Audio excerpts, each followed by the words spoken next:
नमस्कार, माझं नाव प्रशांत निकम आणि महाराष्ट्र माझा या चॅनलमध्ये तुमचं सर्वांचं स्वागत आहे. मित्रांनो, आज गुरुपौर्णिमेच्या सर्वांना शुभेच्छा.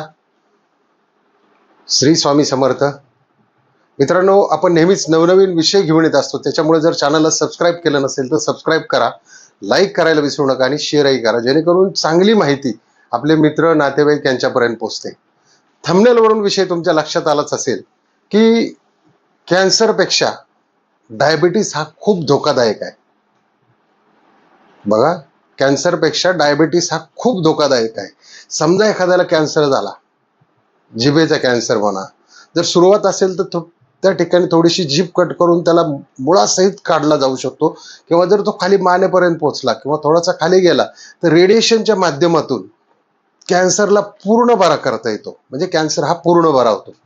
पण त्याने नंतर तंबाखू म्हणा किंवा सिगरेट म्हणा, हे निकोटीनचे कुठलेही पदार्थ खाल्ले नाही पाहिजे. कॅन्सर पूर्ण बरा होतो. बऱ्याच पद्धतीचे कॅन्सर हे पूर्णपणे बरे करता येतात. पण एकदा मात्र तुम्हाला डायबिटीज झाला तर तो कधीही बरा करता येत नाही. आज तुम्ही मार्केटमध्ये पाहत असताल या आयुर्वेदिक औषध किंवा सोशल मीडियावर पाहत असताल की कायमची शुगर गायब. मित्रांनो, हे सगळं फेक आहे. एकदा या ठिकाणी डायबिटीज झाला म्हणजे तो कधीही बरा होत नाही. तो मरेपर्यंत त्या व्यक्ती बरोबर असतो. तर आता डायबिटीज झाल्याने काय काय नुकसान होते किंवा डायबिटीजचे धोके काय काय आहेत? तर पहिली गोष्ट, डायबिटीसमुळे हृदयरोग किंवा स्ट्रोक बसण्याचा खूप मोठा चान्स असतो. आणि घरात जर हिस्ट्री असेल, म्हणजे आईला असेल, वडिलांना असेल, आजोबाला ह्या प्रकार डायबिटीस असेल किंवा त्यांना स्ट्रोक बसला असेल, तर अतिशय सावधपणे तुम्ही त्या गोळ्या खाल्ल्या गेल्या पाहिजे. कारण या केसमध्ये काय होतं की रक्त घट्ट होत चाललेलं असतं, त्याच्यामुळे चान्सेस आहेत की ब्लॉकेज होतात, स्ट्रोक बसतो, म्हणजे पॅरालिसिसचा स्ट्रोक बसतो किंवा ब्रेन हॅमरेज होतो, काही होऊ शकतं. आता दुसरी गोष्ट, याचा प्रामुख्याने परिणाम कशावरती होतो तर तो होतो किडनीवरती. आता किडनीला कसं असतं, रक्त जेवढं पातळ असेल तेवढं ते फिल्टर करायला चांगलं जातं. आणि ज्यांना इन्सुलिन वगैरे हे ते चालू आहे, गोळ्या चालू आहेत, तर तिथे सुद्धा किडनीवरती याचा चांगला, म्हणजे किडन्या निकाम्या होण्याचे चान्सेस सुद्धा जास्त असतात आणि बहुतेक लोकांच्या होतात. आणि त्याच्यानंतर मात्र मग शेवटच होतो तिथे. आता दुसरी गोष्ट, त्याच्यामध्ये तळपायांची जळजळ होणे किंवा मुंग्या येणे किंवा टोचणे, त्याला आपण एक नेरोलॉजी म्हणू शकतो. की ज्या लहान लहान नसा आहेत, डायबिटीसमध्ये काय होतं की आपल्या समजा ही हाताची बोट आहेत, तिथे जिथे शेवट छोटा असतो, इकडून टोचायला सुरुवात होते डायबिटीसमध्ये. असे वरच्या मोठ्या अंगातून कधी टोचत नाही, किंवा पायाच्या बोटातून हे टोचायला सुरुवात होते, जळजळ होते, वेदना होतात. त्याच्यानंतर पायांना जखमा होतात. कारण पाय स्वच्छ ठेवणे किंवा बोटाच्या मधली घाण स्वच्छ ठेवणे खूप महत्वाचं असतं. कारण याच्यामध्ये बऱ्याच वेळा जखमा लवकर भरून येत नाही, गँग्रीन होण्याची शक्यता असते, पाय लोकांचे कापले जातात. त्याच्यामुळे तुमच्या वेळोवेळी टेस्ट असणं गरजेचं आहे. त्याच्यानंतर मित्रांनो, डायबिटीसवाल्यांना वारंवार संसर्ग होत असतो, वारंवार. मग बऱ्याच लोकांना लघवीच्या जागी संसर्ग होतो आणि मग तिथे खूप त्रास होतो.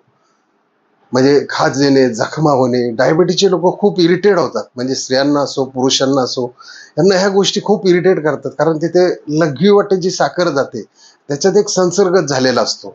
आणि त्याच्यामुळे काय होतं की या जननेंद्रियाच्या अवतीभोवती त्यांना तिथे खाज येऊन खूप जखमा वगैरे होतात आणि खूप इरिटेशन होतं आणि त्यांना खूप म्हणजे त्रास होतो. आणि मानसिक स्थिती सुद्धा त्यांची खूप बदलते, म्हणजे चिडचिडेपणा वाढतो. आता दुसरी गोष्ट, काहींचं डायबिटीस ज्यांना आहे, म्हणजे जन्मापासून ज्यांना आहे, त्यांचं लैंगिक जीवन हे पूर्ण उद्ध्वस्त झालेलं असतं. त्याच्यामध्ये काहीही राहिलेलं नसतं, म्हणजे तोही त्या लोकांना त्रास होतो. म्हणजे डायबिटीस म्हणजे हा एक सायलेंट किलर आहे. पण आता ह्याच्यापासून समजा, आता बघा आपल्याला झालाय, आता ह्याच्यापासून वाचायचं, मग काय करायला पाहिजे की तुमचा आहार संतुलित असला पाहिजे. गोड जास्त खायचं नाहीये, तुम्ही गोळ्या व्यवस्थित खायच्यात. इंजेक्शन असेल, गोळ्या असेल, वेळच्या वेळी खायच्यात. आणि घरी जर तुमच्याकडे ते ग्लुकोमीटर असेल, त्याने तुम्ही वारंवार शुगर चेक करायची, आठवड्यातून 2 ते 3 वेळा. HbA1c करायची. त्याच्यानंतर व्यायाम थोडासा करायचा आहे.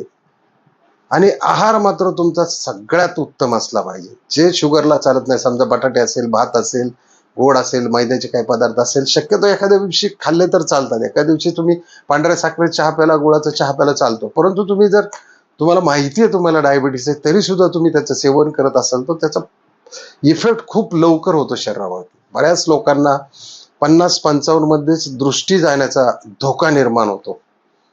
त्याच्यामुळे वारंवार डोळ्याची तपासणी किंवा डॉक्टर लोक त्या काही टॅबलेट्स देतात, त्या तुम्ही सुरू करू शकता.